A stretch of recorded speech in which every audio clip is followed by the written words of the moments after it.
selama ini informasi yang salah kaprah, yang karena katanya Iya, terbantahkan dan bisa diluruskan. Mana? Kalau masyarakat kan jangan makan makanan pabrik, jangan makan Jangan makan yang instan. berbumbu ngeri. Kalau misalnya tiba-tiba makanannya ternyata amit-amit beracun atau ada zat-zat berbahaya yang bisa membahayakan. Tapi pernah nggak dipikirkan ketika kita beli daging, kemudian kita beli bumbu, beli ini, kadang beli sepatu dulu ya.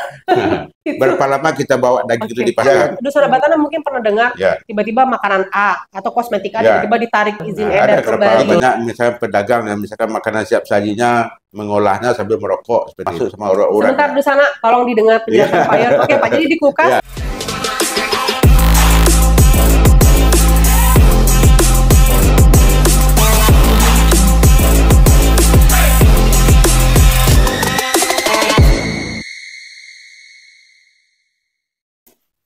Assalamualaikum warahmatullahi wabarakatuh, Dunsana Batandang.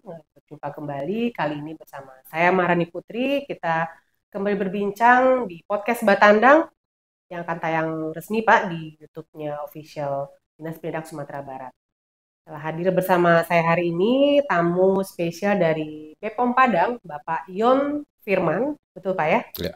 Kalau di kantor dipanggil familiarnya Aba. Aba. Jadi beliau ini kalau nama lengkapnya Yon Firman, cuman tadi sempat ngobrol beliau kalau di kantor sering teman-teman memanggil Aba.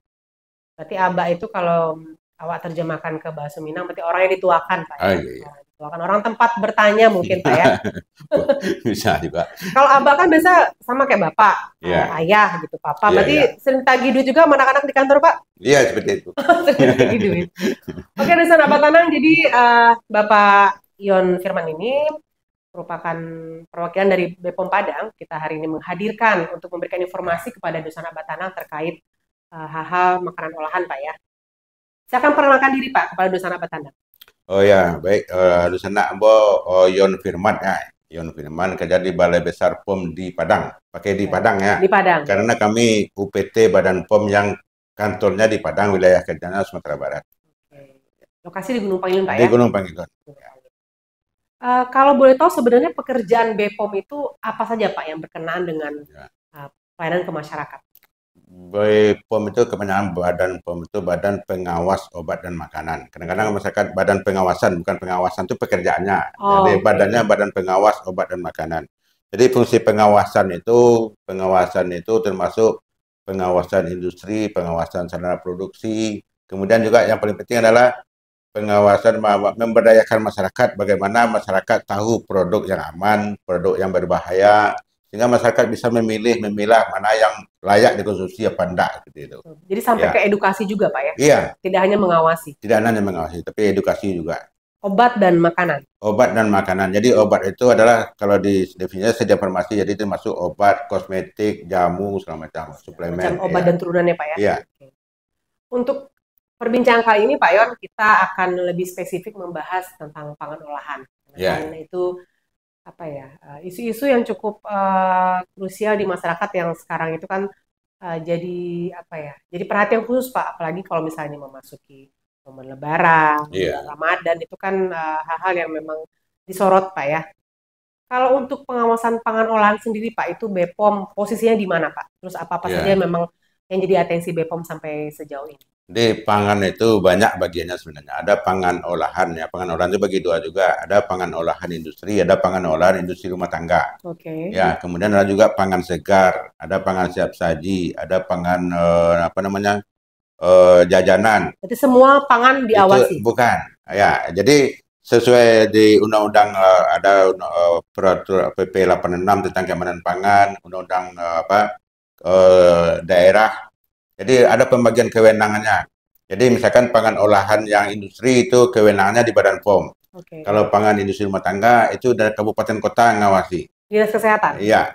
Bukan, di undang-undangnya itu kabupaten kota. Terserah kabupaten kotanya mau melimpahkan kemana. Tapi pada umumnya tugas pokoknya Pak ya? Iya, tugas pokok kabupaten kota. Kalau yang dinas itu kan pembantu bupati wali kota cuma ya. Jadi terserah bupatinya mau menyerahkan kepada siapa. Kemudian pangan siap saji juga seperti itu. Kalau pangan segar, kementerian yang membidangi bidang pertanian atau kelautan seperti itu. Jadi bukan kalau ikan berformalin tidak ada urusan Balai POM sebenarnya. Ya, jadi gini Pak Yon, kadang-kadang kan masyarakat tuh kalau misalnya sudah mendengar pangan olahan. Nah, tadi kan Bapak sudah jelaskan ada yang industri, ada yang tadi yang pangan olahan apa tadi segar gitu. Di rumah tangga. Iya, rumah tangga. Artinya mereka itu sebenarnya sudah dikelompokkan berdasarkan spesifikasinya dan yang mengawasi juga kan sudah ada pihak-pihak yang punya kewenangan tertentu. Tidak semua BPOM. Tidak semua BPOM. Nah, sementara kan mungkin ya Dusana Batanang informasi yang sering kita dengar, bahkan mungkin saya sendiri juga biasa kan pemahamannya kalau pengawasan makanan itu pasti BPOM, mau itu pabrikan, mau itu. Jadi sebenarnya tidak begitu, Pak. Tidak begitu, enggak. Ya. Coba contoh, Bapak mungkin bisa kasih contoh, Pak. Misalnya kalau untuk pangan olahan pabrik ini, kewenangannya BPOM. Kalau untuk yang tadi yang diawasi kabupaten kota apa saja? Kalau, kan edukasi Dusana Batanang ini, Pak. Kalau pangan yang diawasi BPOM ini contohnya misalkan yang wajib SNI, tentunya air minum, dalam kemasan, garam beridium, kemudian makanan pendamping ASI. Oh, MPASI, Pak ya? MPASI wajib di Badan POM karena itu masuk risiko tinggi juga kan. Betul. Kemudian misalkan makanan yang harus disimpan dalam kondisi beku. Oke, frozen food ya? Frozen food itu wajib izin edarnya di Badan POM. Kemudian untuk industri rumah tangga yang relatif risikonya relatif kecil ya. Jadi yang dibikin di rumah tangga. Jadi bukan punya pabrik sendiri. Di dapur rumah bisa dibikin, itu pengawasan cukup kabupaten kota. Misalkan keripik misalkan, atau kacang tujin, atau seperti hal seperti itu. Itu diawasi BPOM juga? Ya, enggak, itu bukan, itu kabupaten kota. Oke, berarti kalau pangan segar misalkan sayur yang mengandung pestisida misalkan, itu dinas pangan lagi. Oh, dinas pangan, jadi memang berbeda-beda. Iya. Kalau tadi Bapak bilang pangan olahan yang dibuat oleh usaha rumah tangga, itu seperti keripik atau makanan yang dikemas, itu pengawasan kewenangan pengawasannya berada di kabupaten kota. Jadi mungkin kita bisa asumsikan untuk instansi terkait yang terjun di situ mungkin dinas perindustrian perdagangannya, dinas kesehatan mungkin juga Pak ya. Kalau misalnya itu ada bahan-bahan dari hewan mungkin juga ada dinas peternakan di situ ya Pak. Kalau sekarang itu kan semuanya di pengawasan perizinan terpadu satu pintu semua mengeluarkan izinnya. Sudah di ini Pak ya, di KOP di sana. Iya, yang diawasi oleh kabupaten kota. Kemudian yang di siap saji yang masa simpannya di bawah 7 hari itu tidak harus ada izin. Makanan yang masa simpan di bawah 7 hari. Iya, contohnya Pak. Roti, kek seperti itu. Ya, itu roti bolu-boluan. Tapi sebaiknya ada layak higien namanya. Mereka mengolahnya secara bersih, secara sehat. Itu yang mengeluarkan rekomendasinya adalah dinas kesehatan nanti. Oke, jadi Dusana Batanang yang lagi jualan makanan yang masa simpan di bawah 7 hari. Iya, tidak perlu izin. Tidak perlu, tapi tetap harus mempertahankan efek kesehatan dan kebersihannya Pak ya. Kebersihannya seperti itu ya. Memang kalau kita bicara tentang pangan olahan itu kan sangat penting karena menyangkut orang banyak Pak ya. Iya. Ngeri kalau misalnya tiba-tiba makanannya ternyata amit-amit beracun atau ada zat-zat berbahaya yang bisa membahayakan. Masalahnya sekarang di masyarakat itu banyak salah persepsi itu. Kenapa maksudnya? Kenapa Pak? Pangan yang aman itu yang mana? Kalau masyarakat kan jangan makan makanan pabrik, jangan makan instan, berbungkus-bungkus, jangan yang instan-instan, jangan makanan misalkan minum teh gelas segala macam lah, minum-minum kemasan seperti itu. Padahal secara jelas di situ udah kami awasi deh. Ya karena ada Badan POM-nya di situ. Kalau udah dicantumkan logo Badan POM situ ya artinya Badan POM ikut tanggung jawab kan. Sudah dijamin aman Pak ya. Ya. Udah ikut tanggung jawab. Tapi kalau misalkan makan di rumah tangga SPPIRT tulis itu, nah ada di situ ditulis Dinkes mana. Oke. Ya. Tapi kalau Badan POM dituliskan itu Badan POM, BPOM, RI, MD sekian. Artinya bisa dipastikan dari hulu kalau sampai hilir sudah. Silakan tuntut Badan POM, boleh aja seperti itu. Artinya Badan POM bertanggung jawab untuk itu. Terhadap produk yang diadakan. Produk yang industri yang ada izin Badan POM-nya. Pengawasan Badan POM itu udah apa namanya? Mulai pabrik itu mau didirikan, bukan berdiri ya, mau didirikan. Sampai produksi? Ya, dikonsultasikan dengan kita dulu. Layoutnya seperti ini. Jadi kita lihat di mana dia simpan bahan baku, di mana dia mengganti pakaian kerja. Jadi kalau industri yang ada izin Badan POM itu masuk tempat pengolahan wajib ganti pakaian kerja dulu. Seketat itu Pak ya? Iya, seketat itu. Kemudian bagaimana labelnya kami evaluasi dulu. Nah, kemudian apa komposisi dari paling besar sampai paling kecil. Sampai diperhatikan detail. Malah yang paling kecil itu misalkan gula mengandung pengawet sulfit, wajib mereka mencantumkan seperti itu. Bukan hanya gula, tapi gula mengandung pengawet sulfit. Ya. Baru dikeluarkan izin edarnya. Nah, setelah beredar, kami juga awasi lagi namanya post market namanya. Kami beli produk itu di pasar. Nah, jadi kalau orang boleh POM itu belanja kadang-kadang sampai 30 juta bawa uangnya. Wow.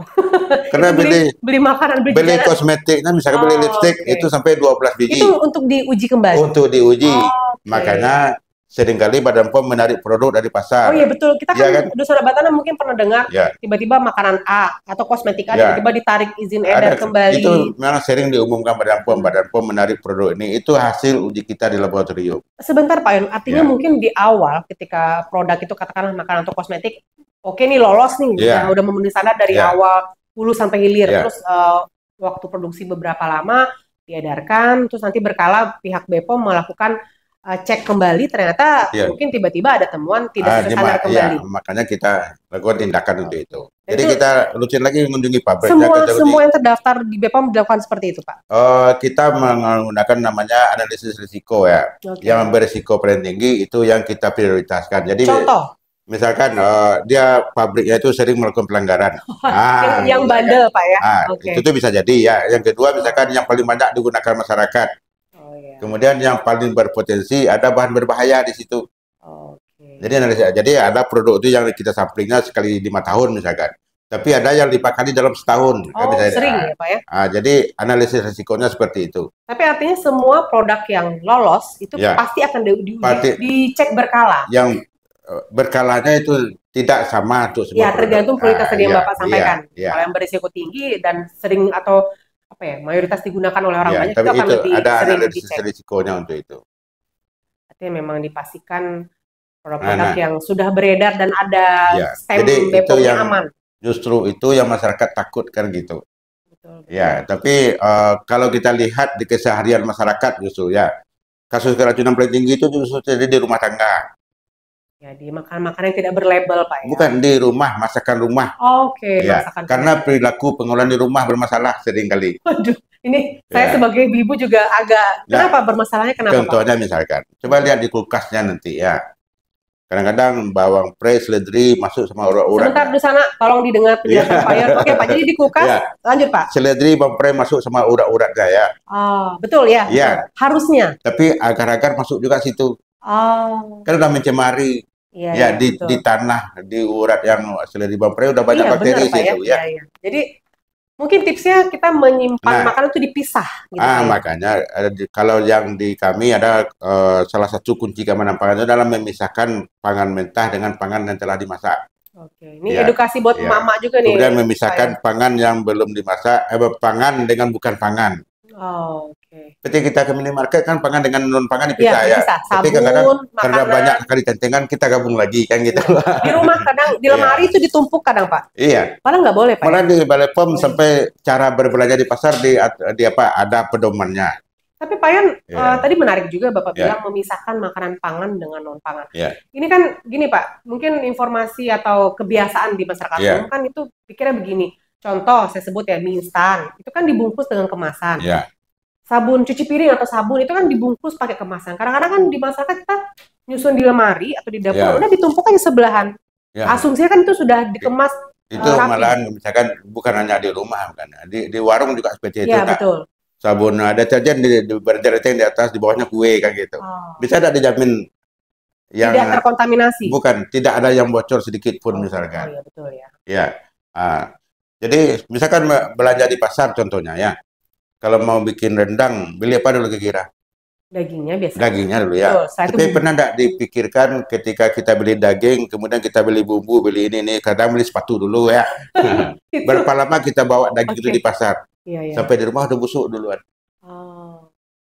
Sampai ke sana Pak. Sampai sana kita mengarahkan masyarakat. Berarti harusnya mungkin kalau yang paling tahan dulu. Misalkan makan tepung terigu yang ada bungkusnya, kita berarti beli kayak dulu. Ikan, daging-dagingan. Mau pulang baru itu dibeli. Jadi ibu-ibu, mama, semua Dusun Batana tolong didengar. Jadi ada kiat-kiatnya. Tapi betul ya sebenarnya Pak ya. Kalau dia begini betul ya. Ya karena kan gini Pak, mak tuh kadang di pasar sampai 2 jam mutar-mutar dulu, tiba-tiba kan yang beli. Tapi ikan udah di kantong nih ya. Putar-putar dulu. Suka dicampur Pak. Ini contoh beli ikan gitu ya, diplastikin, nanti tiba-tiba dicampur dengan apa. Kita betul kata Bapak, apakah bisa dipastikan itu tidak terkontaminasi, tidak kotor kembali, ada bakteri. Jadi hal seperti itu mungkin perlu. Kemudian lagi di rumah tuh ya. kemudian kita beli di luaran misalkan, berapa banyak gorengan pakai minyak jelantah, minyak hitam kan. Betul, Nah, berapa banyak misalnya pedagang yang misalkan makanan siap sajinya mengolahnya sambil merokok seperti itu. Banyak ya? Ya betul, karena gini Pak, yang sering tuh yang gerobakan itu, yang Iya. abang-abang jual apa sambil ngerokok gitu Pak. Ada juga jual bakso, kita nggak tahu di mana dia cuci bangkok baksonya. Memang melihat tak bangkok bakso ya, langsung yang ada apanya? langsung Dia bawa air untuk cuci piringnya, cuci lagi. mangkoknya. Ya. Nah, itu tapi kita kenapa mereka melakukan hal seperti itu? Karena kita sebagai konsumen nggak peduli dengan hal itu. Jadi sebenarnya kita juga harus punya kepedulian. Tapi takutnya kalau kita yang sering tegur pedagang, nanti bukan tegur pedagang. Misalkan di rumah kita ada empat orang udah mogok, bilang tetangga. Kalau konsumennya udah berkurang, mereka akan sadar sendiri. Ya, jadi konsumen yang perlu kita cerdaskan sebenarnya. Tapi ini mungkin juga buat dosen Batanggang ya, Batanggang mendengar selaku pedagang perlu juga tadi kan Pak Yon himbau perhatian kebersihan Pak. Bilang penjual seperti itu, pedagang malah protes. Pak, ini sama juga melarang orang dagang belanja tempat saya. Gitu. Memang kesadaran terhadap higienitas itu kita masih kurang. Beli lontong misalkan, apalagi pecel ya. Ambil mie, ambil apa ini kerupuk merah, garuk-garuk apa pegang ya Allah, benar-benar. Iya kan. Jadi bagaimana kita memperhatikan ketika kita berbelanja itu mana yang aman untuk kita enggak.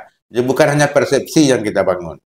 Tapi memang sesuai aturan yang seharusnya. Iya, kita sering kalau istilah saya ini kita membenarkan yang biasa kita lakukan daripada kita membiasakan yang benar. Itu harus dirubah mindsetnya. Iya. Tapi sekarang kalau kita bisa lihat Pak Yon di beberapa pedagang yang kayak jual lontong atau pecel, saya lihat sih di beberapa orang sudah menggunakan sarung tangan sih. Jadi adalah sudah mulai. Kalau di dekat kantor saya itu mereka punya pakai celemek, kemudian ambil mie-nya pakai penjepit gitu kan. Itu pakai sarung tangan juga. Ya, pakai sarung tangan juga. Ya, itu kan karena memang konsumennya mulai peduli. Betul. Jadi mungkin kita juga nggak apa-apa agak cerewet Bu, besok kalau ini pakai sarung tangan lah Bu, biar bersih nggak apa-apa Pak ya. Tapi yang rumit itu kan yang jual lontongnya tetangga kan. Nanti ngomongin tetangga Pak ya. Dipecat di tetangga nanti. Iya. Nanti beli di tempat yang jauh nggak enak kan gitu. Kembali lagi Pak Yon kita ngobrol terkait pangan olahan. Tadi kan seperti informasi yang Pak Yon sampaikan bahwa sebenarnya masyarakat kan sering mindset yang keliru. Mengatakan jangan sering makan makanan yang pabrikan, yang bungkusan itu instan tidak sehat. Padahal sebenarnya kalau kita kembali, Bapak tadi bilang, semua yang sudah berlabel BPOM bisa dipastikan itu aman. Iya. Dengan catatan kita membaca ini mungkin ya. Bukan. Kalau pokoknya ini, yang ada izin BPOM-nya, BPOM menjamin aman. Tapi ada yang perlu dilakukan masyarakat. Ya, namanya kalau di kami ceklik, ada salamnya juga. Kalau salam ceklik seperti ini. Begini, Pak ya? Ada tanda betulnya gitu kan. Salam begini. Tapi harus apa? Tangan kanan. Oh kanan. Ini kanan Pak. Ya. Oke. Ceklik itu kependekannya. Jadi sebelum membeli cek kemasan. Cek kemasan. Kemudian baca label dengan seksama. L-nya label, kemudian pastikan ada izin edar dari Badan POM. Izin edar. Ya. Kemudian terakhir baru pastikan belum kadaluarsa. Jadi klik itu kemasan, label, izin edar dan kadaluarsa. Ya. Jadi di sana tolong disimak klik yang disampaikan oleh Pak Yon. Ini kita kadang-kadang sepele ya. Ini tentunya air minum dalam kemasannya. Ini kan air putih ya. Betul. Nggak ada bahan tambahannya, nggak ada kimia segala macamnya. Ini kita kasih izin edar 2 tahun ini. Bukan untuk airnya, tapi kemasan sebenarnya. Tapi coba dijemur di matahari 3 bulan saja. Berubah Pak ya? Akan ada yang melayang dalam itu. Air putih biasa. Apalagi misalkan kue, misalkan atau air minum yang ada isi misalkan zat kimia, misalkan di dalam ada gula dan segala macam, dijemur di matahari. Nah, cek kemasan itu bukan hanya misalkan masalahnya bukan kemasannya bocor atau segala macam. Ini misalnya gitu. Warna labelnya ini masih bagus apa enggak? Kalau udah sering dijemur pasti udah mulai memudar. Benar-benar. Ini bener loh, maksudnya gini Pak, karena kan kita beli nih misalnya kan di kalau minimarket mungkin kita bisa kan teduh. Tapi yang di warung-warung. Karena kita kalau melihat kadaluarsa masih jauh masa rentang waktu, tapi tiba-tiba kemasan sudah kayak pirang, sudah kayak pudar warnanya. Bumbu mie instan misalkan, berapa banyak yang udah membeku dalam itu kan? Ya itu karena sering dijemur seperti tadi. Ya, jadi penyimpanan. Makanya kalau di label ada di situ petunjuk penyimpanan seperti apa. Ya, setiap belanja jangan langsung comot, dilihat dulu Pak Yon ya, diamati dulu. Kemudian kaleng kalau udah penyet nggak usah dibeli. Karena bisa jadi di dalamnya itu udah terkelupas bereaksi dengan makanannya. Berubah di dalamnya Pak ya. Kalau kata misalkan kan sering juga, ini nggak masalah Bun, cuma tantu keturun kamu nggak tahu. Modus penjual Pak modusnya. Kalau kita nggak mau beli kan mereka nggak bisa marah juga kan. Iya, saya jangan mau Pak ya, pilih yang masih bagus. Pilih yang masih bagus kan, apalagi kalau udah membengkak, menggembung. Kalau menggembung pasti banyak bakteri dalam. Bakteri itu yang masih gas. Jadi di sana tolong perhatikan jangan yang penyot atau bengkak gitu kemasan Pak ya. Lagi jangan pernah yang sering dijemur matahari, lihat dulu kemasannya masih bagus apa enggak. Jadi ini sebenarnya juga buat kita sendiri, buat konsumen kalau misalnya beli sesuatu makanan pasti kan menyimpan di tempat yang aman, tidak terkena matahari Pak ya. Iya. Ya, lebih bagus lagi lihat di kemasan penyimpanannya seperti apa, petunjuk penyimpanan atau penggunaan. Nah, itu yang kedua tuh baca label. Saya sering tanya, kalau mau beli produk baca label enggak? Baca Pak, tapi saya pastikan yang dibaca cuma satu, ada losa apa enggak. Orang awak kadang suka malah membaca Pak. Cuma masalahnya enggak, di label itu misalkan kita alergi udang, pasti udah dicantumkan di labelnya, kami wajibkan itu. Jadi di komposisi dituliskan di situ, mengandung alergen yang dicetak tebal, itu kalau ada udang dicetak tebalnya, kalau ada kacang dicetak tebal. Jadi kalau alergen artinya itu pemicu alergi. Pemicu alergi. Itu sana Batanang harus rajin-rajin cari informasi Pak ya. Ya. Kemudian apalagi petunjuk penyimpanan pasti ada di sini. Ya. Kemudian peringatan, dulu kita kan dibuat susu kental manis ternyata gula isinya. Di label udah jelas itu. Ya, susu kental manis itu untuk topping, bukan untuk minuman. Jadi apa sebenarnya mindset kita aja yang mungkin sama ini. Dulu mau tidur minum susu dulu, padahal di label udah cantumkan bukan untuk anak-anak. Iya sih sebenarnya karena begini Pak, kita nggak tahu ya, kalau saya pribadi menyimpulkan itu kan kalau zaman-zaman saya kecil dulu kan susu kental manis itu ya zaman dulu kan mungkin informasi belum seperti sekarang. Asumsi orang itu kan susu, karena kan dari nama susu kental manis. Padahal sebenarnya komposisi dan fungsinya itu sebenarnya bukan susu Pak ya. Gula, pemanis buat Jadi buat untuk makanan, minuman, bukan untuk diminum langsung gitu ya. Atau mungkin diganti nama aja Pak, jangan susu kental manis. Bikin apa gitu kan, gula kental manis. Intinya memang baca label itu penting. Kemudian terkait label ini lagi ya. Di label itu sudah pasti ada kadaluarsanya ada. Kemudian kita kan sering beli ciki misalkan. Iya betul. Cikinya kartonnya besar, isinya sedikit. Iya. Ya. Itu isinya angin semua. Angin semua. Tapi di label kan udah wajibkan dicantumkan berat bersih berapa. Oh ya, berat bersih, berat kotor gitu Pak ya. Berat bersihnya wajib dicantumkan di situ. Jadi jangan terkecoh Pak ya. Jangan terkecoh. Masakan nggak tahu itu ya. Kemudian ada lagi tanya, makan ini boleh enggak Pak sering-sering? Oh iya, sering-sering betul ya. Sering-sering. Contoh coklat, permen, coklat, permen. Yang paling sering itu kan mie instan. Betul, mie instan. Kalau tidak dicantumkan di label, artinya nggak ada aturan sharing apa enggak. Aman, bukan aman. Tapi ada yang membatasi.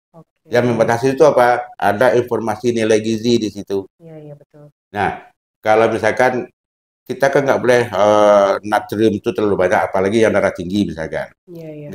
Natrium itu kan garam. Garam, oke. Jadi di sana natrium itu sama dengan garam. Kalau misalnya baca di komposisi yang makanan disebut Pak misalkan penyedap monosodium glutamat itu adalah Na sodium glutamat. Kalau garam itu kan NaCl.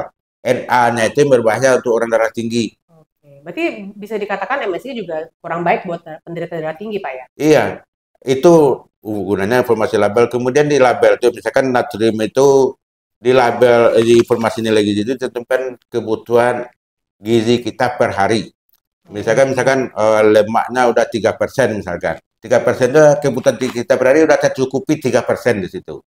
Iya. Garamnya, gulanya misalkan udah 10%, artinya udah 10% kebutuhan kita udah mencukupi. Kita akan minum teh manis lagi, minum kopi, minum segala macam. Artinya bisa berlebih dengan itu. Kalau misalkan natriumnya udah 30%, makan 2 mie instan udah 60% kebutuhan natrium kita tercukupi. Artinya kita nggak boleh makan garam lagi, bisa jadi makan hambar itu aja. yang membatasi sebenarnya. Jadi betul. Jadi cerdas juga, artinya begini. Kita suka salah kaprah Pak. Jadi orang mikir jangan makan mie instan atau jangan makan coklat gitu kan, nggak boleh banyak-banyak atau nggak boleh sering-sering. Ternyata sebenarnya bukan sering-seringnya itu dalam artian komposisinya itu Pak itu yang didapat kata-kata seperti itu dari mana? Dari orang tua zaman makanya iya. kan sering kita kalau di betul. Badan POM itu kan kita lebih terpaku kepada katanya. Betul, Ya. katanya. Ya, Jadi seperti Dusana jangan suka ada dengan juga orang katanya. katanya mie instan itu tidak bisa dicerna perut. Kan gitu ya. Pernah dengarnya? Iya, ada sih Iya. pernah berita Katanya seperti itu. ini, katanya seperti itu. Makanya sekarang Badan POM itu ada tagline-nya. Bukan kata orang, pastikan itu kata BPOM. Oke. Ya, terkait obat dan makanan. Aduh, ini luar biasa obrolan hari ini. Ya. Saya yakin sangat bermanfaat Pak Yon buat Dusana Batana mendengarkan. Ini mengedukasi dan betul-betul buat kehidupan sehari-hari. Jadi ya memang perlunya kita itu mengedukasi diri sendiri. Karena makanan ini korelasinya kepada kesehatan kita jangka panjang, Pak ya. Iya. Kalau kita tidak aware, tidak mau peduli dengan yang kita makan ya susah juga. Tapi Pak, ya. memang masyarakat kita itu masih ada jiwa-jiwa anak jajahan itu. Anak jajahan. Ya kenapa tuh Pak Yon? Murah mendengar katanya itu, murah dipengaruhi ya. Jadi makanya banyak masalah-masalah kesehatan tuh tidak bisa tuntas. Karena katanya. Ya, katanya itu. Betul. Katanya nggak boleh pakai pengawet. Kalau nggak pakai pengawet berarti produk Padang cuma putar-putar di Padang. Kapan kita bisa ekspor ke Amerika misalkan? Boleh, tapi dengan catatan. Tapi ada aturannya kan itu. Jadi kita nggak perlu terlalu takut dengan sesuatu. Apalagi yang sudah ada pengawasan. Contohnya misalkan ada industri rumah tangga, dia mau meningkatkan kapasitas produksi, mau izin Badan POM. Sementara masyarakat jangan pakai makanan pabrik. Untuk apa dia jadi besar kalau dilarang? Iya, betul Pak ya. Kan kita maunya berkembang. Contoh kayak misalnya rendang atau makanan olahan yang kita tradisional. Coba. Maunya menembus pasar kan udah ada yang kayak Arab Saudi, betul, yang sentra rendang di Padang, Payakumbuh udah di kapasitas ekspor kan. Yang itu tuh nggak mungkin nggak pakai bahan tambahan pangan. Betul ya. Ya, kalau rendang kita bikin sendiri berapa lama bisa tahan? Ya, paling kalau di suhu ruangan mungkin nggak lama juga, mungkin 3 hari 4 hari. Makanya harus ada teknologi pangan di situ. Kemudian membuat makanan kan harus sesuai selera konsumen. Iya. Dari tampilannya, dari rasanya, dan itu wajib dengan bahan tambahan pangan. Betul. Ya.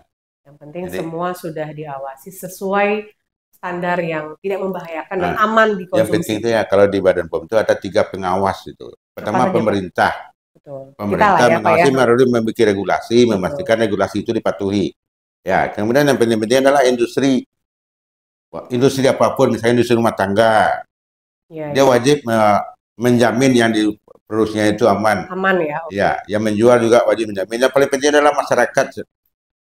Ya, produk itu terakhir di tangan masyarakat. Pengguna akhir Pak ya. Ya, pengguna akhir. Tidak ada lagi yang mengawasi setelah itu kan. Makanya masyarakat wajib tahu ini aman apa enggak.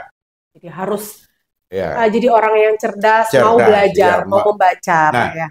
Kalau ragu-ragu, itu makanya pastikan itu kata BPOM. Jadi jangan tanya teman, jangan tanya siapa-siapa. Silakan tanya ke Badan POM. Banyak saluran sekarang melalui media sosial bisa, melalui WhatsApp bisa, datang langsung juga bisa. Kalau untuk akses masyarakat ke BPOM sendiri itu apa Pak bisa mungkin? Banyak media sosial. Apa media sosial yang ada sekarang? Ada Instagram, ada Facebook, ada Twitter. Saya pernah dengar ini Pak Yon, ada kita misal contoh kita beli kosmetik apa itu kan ada kode DNA atau registrasi produk. Itu kita bisa langsung cek di itu pakai web BPOM Pak ya. Aplikasi BPOM Mobile namanya. Oke, BPOM Mobile di sana bisa dicek langsung Pak bisa Yon. Bisa langsung di scan. Oh, langsung scan barcode bisa Pak? Benar, scan barcode. Kalau perlu yang baru itu seperti ini, ini barcode-nya bisa di scan langsung. Oke, memastikan. Jadi logonya seperti ini. Ya, izin Pak Yon, maaf kita coba kasih lihat ke Dusana Batandang. Itu bisa di-download di Play Store ya. Di Play Store namanya apa Pak? BPOM Mobile. BPOM Mobile Dusana. Jadi untuk memastikan keamanan barang-barang yang kita konsumsi, kosmetik, pangan, kita bisa langsung cek di sana Pak Yon ya. Nih BPOM Mobile ya. Oke, BPOM Mobile. Nah, ini logonya seperti ini. Ya. Izin Pak Yon, saya mau kasih lihat. Jadi Dusana Batandang seperti ini nanti bisa download di handphone masing-masing Pak Yon. BPOM Mobile ini bisa untuk cek kosmetik, pangan juga bisa. Pokoknya yang di bawah pengawasan Badan POM bisa. Oke, itu semua informasi ada di situ. Contoh misalnya kita ketik nomor registrasi produk itu bisa yang terdaftar dan tidak terdaftar. Bisa dicek di situ Pak ya. Ini maaf perangkatnya kemarin kan nggak apa-apa, nanti artinya semua bisa dijalankan dengan aplikasi itu, jadi Pak, ya? jadi kontennya itu fiturnya di situ ada scan barcode ya. Ini kan seperti ini ada barcode-nya sini. Betul, contoh di sana. Ada barcode ini di scan di sini. Bisa scan ini langsung muncul keterangan. Keluar ditemukan misalkan 1 produk, 2 produk misalkan. Kemudian kita perlu cocokkan dulu. ini cocok, kita klik itu, nanti kedua keterangan tentang produk. Betul nggak gitu ya? Kadang-kadang kan dia bikin, ini kalau izin Badan POM, satu produk, satu izin. Oh, Ya. oke. Kadang-kadang dia punya 10 produk, dulu cuma satu. Ya, tiba-tiba nyontek barcode yang lain. Iya. Tiba-tiba pas dicek, yang scan-nya contoh. Makanya cocokkan dengan sama dengan produk yang kita mereknya. lihat itu. Sama apa enggak.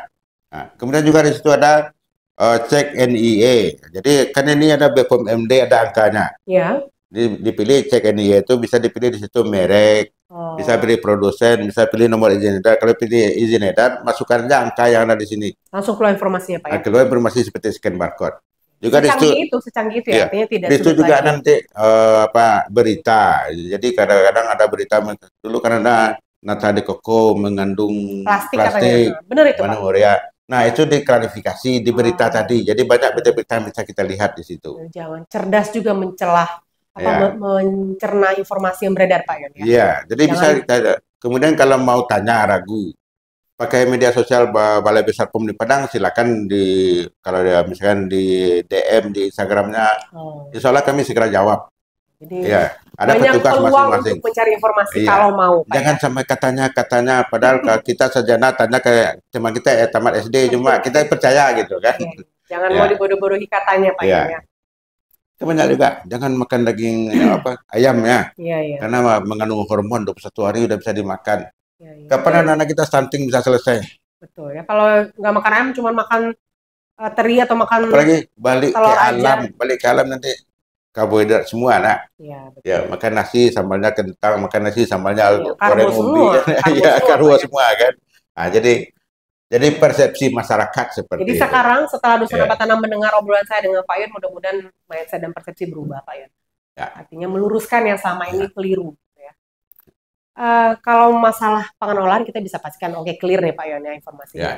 Kalau pangan olahan yang tidak dikemas, nah itu gimana Pak Yon? Ini sebenarnya kalau kami di Badan POM itu ada macam-macam ya. Jadi untuk siap saji ada khusus penyuluhannya, untuk ini semua tangga pangan ada, untuk keluarga ada, untuk jajanan sekolah ada. Tapi yang untuk rumah tangga lah dulu ya. Sebenarnya pastikan yang bahan yang kita beli itu aman dulu. Pastikan itu apa? Contohnya? Yang menjual ayamnya bersih enggak seperti itu ya. Kasat mata berarti kita sendiri kita lihat dulu ya lokasinya bersih apa enggak misalkan.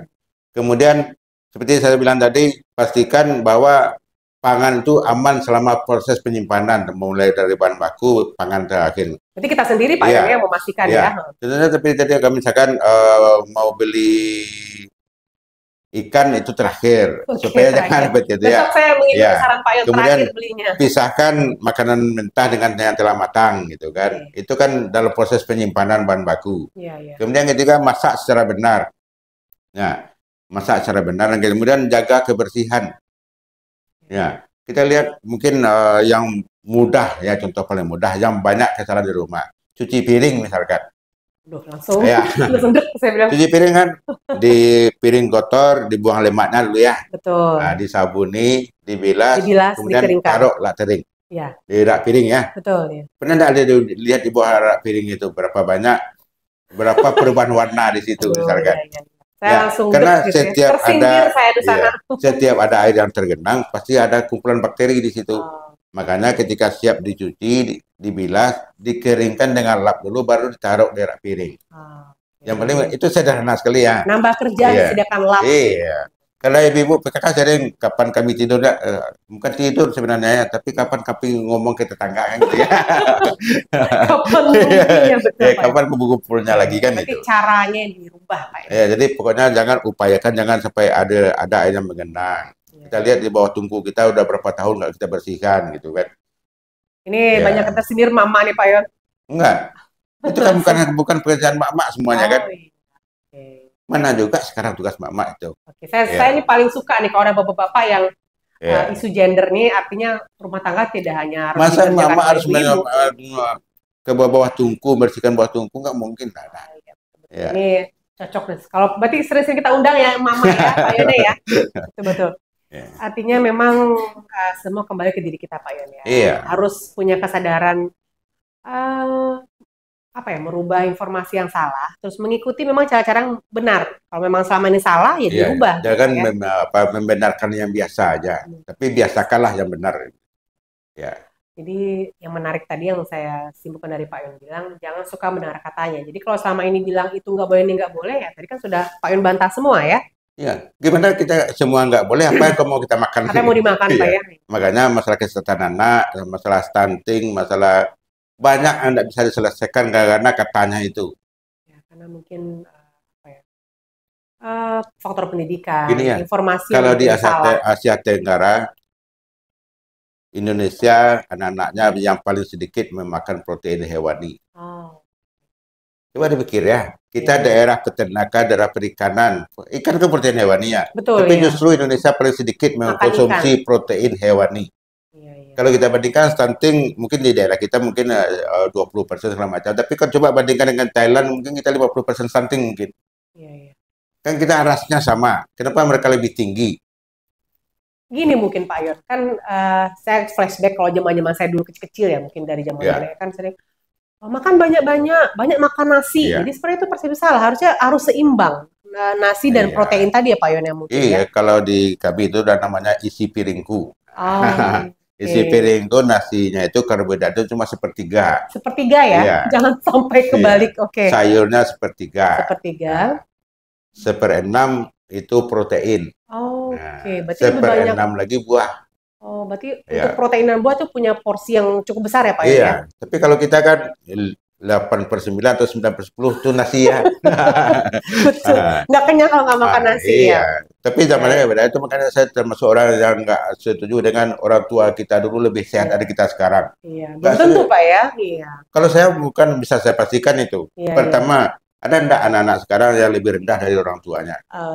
Hampir nggak jarang, pernah ya. Lebih tinggi Dari ya. hal itu aja, belum lagi intelijensinya segala macam. Iya. Kalau kenapa orang tua dulu kuat-kuat? Karena mereka suka kerja. Kalau kita kan pemalas semua. Ya. Maunya mageran duduk gitu Pak ya. Beli garapnya 200 meter cuma pakai motor kan. Ya, makanya secara fisik memang kita kalah karena kebiasaan kita yang manja seperti itu. Tapi kalau secara makanan, konsumsi makanan, intelijensi segala macam itu kita memang lebih sehat daripada orang tua kita. Karena asupannya mungkin Pak. Ya. Makanya ada kalau di kesehatan ya angka kematian bayi, angka harapan hidup sekarang kan makin lebih rendah. Angka kematian bayi makin rendah, angka harapan hidup makin tinggi. Betul. Tapi kita misalkan kalau memang lebih sehat, nenek saya dulu misalkan nenek kita dulu ada 12 adik kakak yang sampai besar cuma 7, 6. Banyak yang meninggal sakit segala macam Pak ya. Ya meninggal waktu kecil, waktu balita kan sering seperti itu. Tapi persepsi tadi ya katanya itu, tapi bukan dengan data sebenarnya. Hanya ya itu lagi berdasarkan katanya. Iya. Jadi Nusantara Batarang, mari mulai hari ini, mulai sekarang setelah menyimak obrolan saya dengan Pak Yon ini dengan Aba kalau rekan-rekan di BPOM memanggil beliau, ya merubah persepsi Pak ya, harus lebih cerdas. Gitu, jangan. Intinya kalau boleh saya simpulkan ya, jadi makanan itu bisa aman dari manapun sumbernya, dari pabrik bisa, dari kuliner, dari rumah, dari jajanan, tergantung bagaimana cara menangani pangan itu. Menangani pangan. Iya. Artinya sebenarnya kalaupun jangan jauh-jauh deh Pak, maksudnya buat kita sendiri nih di rumah tangga sendiri, kita yang harus memastikan kita menangani pangan itu sudah sesuai standar kesehatan Pak ya. Ketika saya mengisi penyuluhan banyak ibu ya, semua pakai jilbab. Saya tanya, ketika masak pakai jilbab enggak? Apa di rumah ya betul. Makanya bapak-bapak sering tarik rambut dari mulutnya kan. Betul. Mungkin pakai tutup kepala gitu Pak ya. Gitu lah kan, walaupun untuk apalagi untuk keluarga kita kan harus lebih bersih kita kan. Jadi betul juga, pantesan kalau misalnya kayak di chef atau resto cafe yang sudah standarnya ini kan dipakai tutup kepala. Iya. Jadi tapi kita justru untuk keluarga kita remehkan hal seperti itu kan. Jadi mama yang paling sederhana kan gitu ya. Ibu, tolong mulai besok nih habis ini beli tutup kepala Pak ya. Iya kan banyak songkok yang songkok orang awak Pak. Iya. Tapi rasanya panas terus ya. Karena belum terbiasa. Bukan karena terbiasa berdalih ya. Iya. Betul. Cuci tangan juga mungkin biasakan setiap kali mau kerja gitu Pak ya. Kalau di dapur tuh wajib ada air mengalir cuci tangan. Jadi ketika potong-potong bawang, habis itu cuci tangan dulu, lap dulu, baru pegang yang lain. Malah seperti itu. Pisaunya kalau tidak ada dua, sudah potong-potong bawang, cuci dulu pisaunya, baru dipakai untuk yang lain. Nah, tuh mak ini Mudah-mudahan hari ini informasi yang disampaikan cukup bermanfaat Pak ya nantinya. Selama ini informasi yang salah kaprah, yang karena katanya terbantahkan dan bisa diluruskan hari ini. Mudah-mudahan masyarakat makin sadar gitu makin sadar Pak Yon ya. Kira-kira informasi penting lagi yang mungkin Pak Yon ingin sampaikan kepada Dusana Batana yang mendengar hari ini Pak, terkait pangan olahan tadi? Ya, yang paling penting itu persepsi ya, dari tadi pangan itu bisa aman dari manapun, tergantung bagaimana kita menanganinya. Bukan masalah pabriknya, bukan masalah kuliner, bukan masalah apapun ya. Kemudian jangan bukan kata orang, tapi pastikan kata BPOM. Silakan kami pastikan kata BPOM. Kami siap sedia untuk melayani melalui Instagram, boleh melalui Facebook, boleh melalui media apapun, datang langsung juga. Ruangan tempat kami melayani itu lebih bagus dari ruang kerja kami, jauh lebih bagus ya. Kami kalau Balai POM sudah mendapat predikat wilayah bebas korupsi dan wilayah birokrasi bersih dan melayani, itu yang tertinggi dari Kemenpan RB. Berarti pelayanan prima Pak ya? Pelayanan prima pada masyarakat. Ya. Berarti kalau masyarakat butuh informasi datang, insya Allah dilayani Tapi masyarakat kita kan takut masuk kantor kadang-kadang gitu ya. Masuk kantor.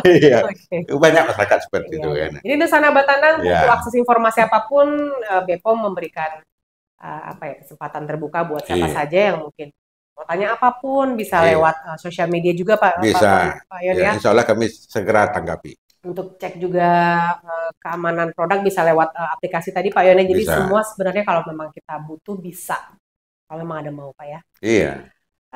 Dusana Batana, demikian tadi obrolan kita bersama Pak Yon, atau yang familiar dipanggil Aba nih beliau di kantornya. Saya kan kalau dipanggil Aba, beliau ini pasti jadi sosok yang seperti bapak-bapak di rumah lah, tempat bertanya, termasuk tempat minta duit tadi Pak ya. Sesekali enggak juga. Oh enggak juga. Kalau udah Pak, ini biasanya dikasih duit lagi. Oh dikasih duit, oke. Jadi menarik sekali. Jadi Dusana Batana, saya sendiri nih obrolan dengan beliau cukup banyak informasi yang mungkin sama keliru ya, diluruskan oleh beliau. Jadi mulai sekarang kita merubah mindset Pak Yon ya. Iya. Jangan dibiasakan yang salah gitu. Merubah mindset dan merubah perilaku. Perilaku betul. Iya, perilaku ketika memasak, jangan bicara sinetron juga kayak gitu. Fokus masaknya Pak ya. Oke. Terakhir Pak Yon, ini kan kalau kita di Batandang nih, saya biasanya sebelum closing statement saya pasti meminta apakah itu quotes, apakah itu pesan-pesan atau apapun dari tamu yang hadir hari ini sebagai closing statement lah buat Dusana.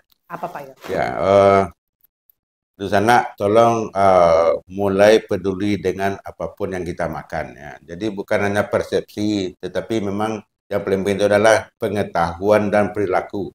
Jadi Badan POM itu bagi penyuluhan, memberi perombakan segala macam tujuan adalah merubah pengetahuan dan merubah perilaku masyarakat terkait pangan seperti itu. Oke. Ya. Jadi informasi yang diberikan mudah-mudahan bisa diterima dan diikuti oleh masyarakat Pak ya. Iya, ya. Mudah-mudahan. Pak Yon, terima kasih edukasinya, informasinya nih pasti sangat bermanfaat sekali buat Dusana Batana yang mendengar Pak Yon ya. Nanti insya Allah kita undang beliau lagi dengan topik yang pasti lebih menarik lagi Pak ya. Hari ini kan kita khusus pangan olahan Pak. Mungkin next time kita bisa ngobrol lagi tentang hal kosmetik, tentang jamu. Betul. Ya. Banyak ya Pak ya? Banyak masalah di situ. Ya. Pak Yon, terima kasih, sehat-sehat selalu. Ya, mudah-mudahan Pak Yon bersama rekan-rekan BPOM tetap bisa mengedukasi masyarakat. Ya. Amin. Menebar manfaat banyak juga, dan mudah-mudahan harapan kita nih Pak Yon, melalui yang kita berikan informasi di Batandang ini, masyarakat bisa sampai nih informasi-informasi keliru langsung hempas, terus merubah pola pikir, merubah perilaku, bisa sesuai dengan yang tadi kita bahas tadi Pak ya. Mudah-mudahan berubah. Dusana Batandang, terima kasih tetap setia mengikuti kita di podcast Batandang. Informasi kita sampaikan juga besar harapannya bermanfaat luas Pak ya. Jangan lupa tetap ikuti kita, like dan subscribe channel kita Pak di YouTube. Kita juga punya akun Instagram, Facebook, TikTok juga ada. Jadi semua informasi kita sampaikan di sana. Terima kasih, saya Maharani Putri hari ini pamit undur diri bersama Aba dari BPOM Padang. Kita mohon maaf kalau ada salah dan janggal dalam obrolan Pak ya. Kita bertemu lagi di lain kesempatan. Wabillahi taufiq wal hidayah. Wassalamualaikum warahmatullahi wabarakatuh. Waalaikumsalam.